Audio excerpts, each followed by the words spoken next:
நம்ம ஸ்டேடியம் ஜல்லிக்கட்டு தான் போகிறோம். நம்ம மரம் ஏற்றிக்கிட்டு நம்ம ஒரு 12 பேர் போய்கிட்டுருக்கோம். ஸ்டேடியம் ஜல்லிக்கட்டுக்கு நமக்கு 1000க்கு மேலே வந்திருக்கு டோக்கனு. சரி இருந்தாலும் ஏற்றிட்டு போவோம்னு சொல்லி நம்ம கிளம்பியாச்சு. ஸ்டேடியத்துக்கிட்ட வரும்போது ஒரு 11 மணி ஆயிடுச்சு. அது வரையும் கரெக்டாக டோக்கன் படி போகுதுன்னு சொன்னோட்டியும் நம்ம ஏற்றி வந்தாச்சு மாடை. இப்போ நம்ம போய் உள்ளே எப்படி மாடை அவுக்க போகிறோம், என்ன பண்ண போகிறோம், அதுதான் இன்றைக்கி பார்க்க போகிறோம் நம்ம.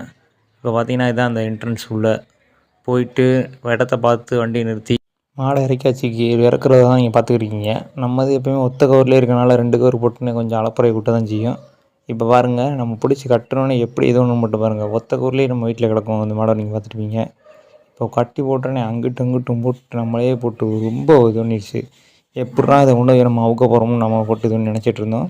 ஒரு வழியாக இறக்கி கட்டியாச்சு. கட்டுறோன்னே பாருங்கள் எப்படி இது பண்ணிகிட்டு இருக்குன்னு. சரி நம்மளும் அப்படியே போவோம், 1000க்கு மேலே வந்துருச்சுன்னு சொல்லிட்டு கிளம்பலாம்ட்டு ஒரு ஃபோட்டோ எடுத்துகிட்டு பிடிச்சிட்டு நடக்க கிளம்பிட்டோம். ஓரளவு பிடிச்சோன்னே பொறுமையாக வந்துச்சு. பாருங்கள் எப்படி ஒரு 3 கவரில் நம்ம இழுத்து போய்க்கிருக்கோம். இல்லைனா வீட்டில் ஒத்த கவரில் கிடக்கும். பூரா நம்ம பயில சப்போர்ட்டில் நம்ம போய்க்கிருக்கோம். இப்போ இழுத்துட்டு போய் நம்மளும் போய் லைனில் போய் நின்றாச்சு.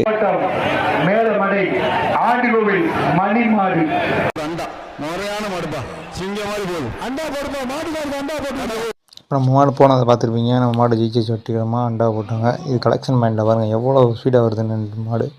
இதுதாங்க முக்கியமான இடம். மாடை அவுக்குற கூட மேட்ரு இல்லை, இனி தான் வேலையே இருக்குது. பாருங்கள் மாடு போகுது பாருங்கள், அந்த பரிசு பாருங்கள். எங்கடா கேப் இருக்குன்னு பார்த்து அந்த வழியாக வெளியே போயிடும் மாடு. இப்போ பாருங்கள் அந்த மூளைக்கு போயிடுச்சு. இந்த மூலையில் போய் மாடு வெளியே போயிடுச்சு.